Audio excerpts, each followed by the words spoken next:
just going to give you a brief overview. I'm not going to repeat topics that Rob covered, but our patients oftentimes are confused about how this all works. They know they get a surrogate and an egg donor, but how does the process evolve? So on the top of the slide, the intended parents either present to me, the reproductive endocrinologist, or they present directly to the surrogacy agency. And patients who come to me, we do the initial screening, do the semen analyses, infectious disease testing, and then I would refer to the surrogacy agency. And the surrogacy agency does the initial recruitment of donor or surrogates, and social screening, and maybe some of the preliminary medical screening. The surrogacy agency then presents the surrogate applicant to the intended parents, and that's called a match meeting. And after the match meeting takes place, the surrogate comes to me to complete her medical screening.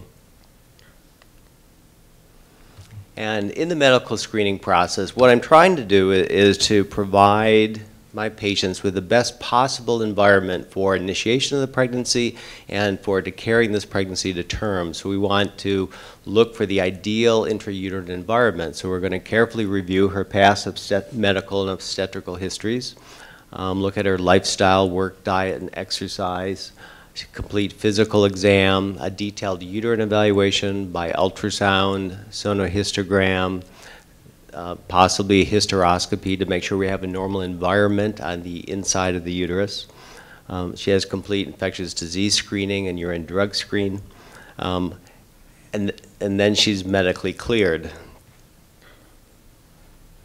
It's very important, I feel strongly, in giving proper informed consent to these surrogate mothers, because even though most of them are young, between the ages of 21 and 41, and they've had completely normal pregnancies, they need to understand that pregnancy is considered a health risk to women. Things can happen when you're pregnant.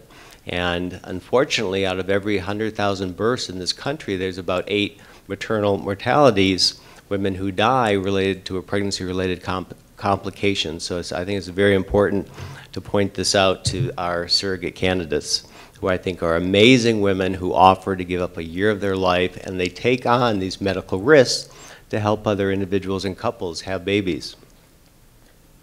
And the pregnancy risks would include high blood pressure in pregnancy, diabetes in pregnancy, hemorrhage, blood clots, miscarriage, multiple births with all the risks that go along with that. Infection, because we're taking someone else's tissue and transfer it into the surrogate, there's at least a theoretical risk of acquiring an infection from those tissues. And that's why everyone is very extensively screened, the egg provider, sperm provider, surrogate's partner, to minimize risk to the surrogate mother as well as to the fetus. A couple years ago, I gave a talk in Charleston, and I reviewed our data on what sort of complications we had in our surrogate mothers. And so this was about 10 years, and we had just a little over 500 embryo transfer cycles into surrogate mothers. Now these were, the egg providers were of all ages, from egg donor through age 44. So there were about 300 pregnancies, and there were about 40 spontaneous abortions, or 13%. There were 5 ectopic pregnancies, which is a tubal pregnancy. 1 case of Asherman's, which is intrauterine adhesions that prevented her from having her normal fertility anymore. And 1 woman had undergone a hysterectomy. So there are risks to being a surrogate mother and to carrying the pregnancy. And I feel strongly that it's important to counsel our surrogate applicants as well as the intended parents as to how often these occur. So back to our diagram. So we've completed our surrogate medical screening. Next step is usually the egg donor screening. And once the egg donor is medically screened, we go to contracts, and we're beginning to start the treatment process. And I'm going to pass that up. So in the treatment process, we're synchronizing the cycles between the egg donor and the surrogate so that the surrogate's uterus is in the receptive phase of a cycle when the eggs and embryos are ready. And during this process, we also do our FDA screening, a term you're all going to hear about. FDA screening labs are the infectious disease labs that must be done on the egg donor within 30 days of the cycle, and the sperm provider within 7 days of the sample to be used into the surrogate mother. The egg retrieval procedure is a surgical procedure. It's done in the operating room under IV sedation. In this procedure, we insert a needle through the top of the vaginal wall directly into the ovary and aspirate the eggs from the ovaries. It takes about 15 to 20 minutes, and afterwards the egg donor goes to the recovery room for about an hour until she feels well enough to urinate, to walk, and have something to eat.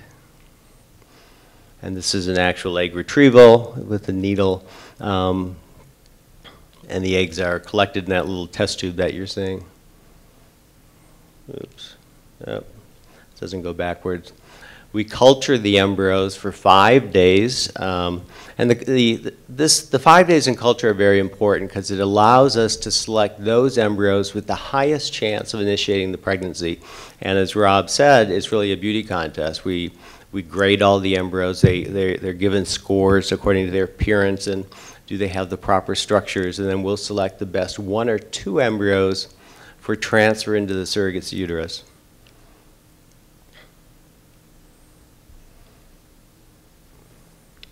The factors affecting the success rate of this process are the egg and sperm quality. Selection of egg donors is very important. All the egg donors are young, between the ages of 20 and 28 usually, and so in general their egg quality is high. Some egg donors tend to have higher quality eggs than others. That's why it's always a little bit safer to select a proven egg donor.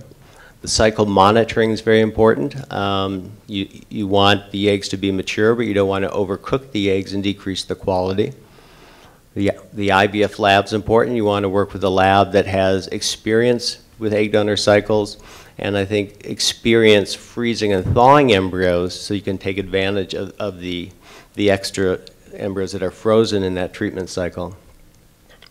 Uterine factors, all the surrogates are pre-screened to have a normal uterine cavity, so that should be almost a non-issue.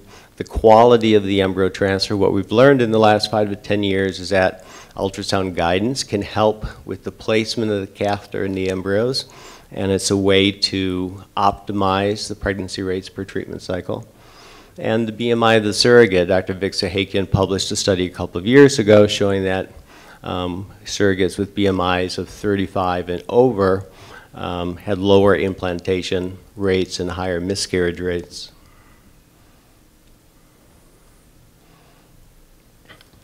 The secret to success in this, and in general, the pregnancy rates are very high because we're using high quality eggs from a young egg donor, and we're putting these embryos into this proven uterine environment. But there's a lot of details that goes on in this process. So you want to work with a team with experience, agencies with experience providing good quality surrogate mothers, a good IVF program, a supportive staff. It's amazing to see this large program today with all this team of professionals to provide all of this information for intended parents. It wasn't that long ago when none of these resources were available, and medical professionals in the industry were questioning, should we be treating gay patients? Should we be providing these services to gay couples? So it's just fantastic to see the turnout of professionals here that are open and ready to help gay men have babies. Where was I? Attention to detail, egg donor selection, the IVF lab we talked about, and you want to work with a supportive team of professionals. You have wonderful agencies, wonderful clinics here. Find a group of professionals that you feel most comfortable working with. This is an important chapter in your life. Thank you very much.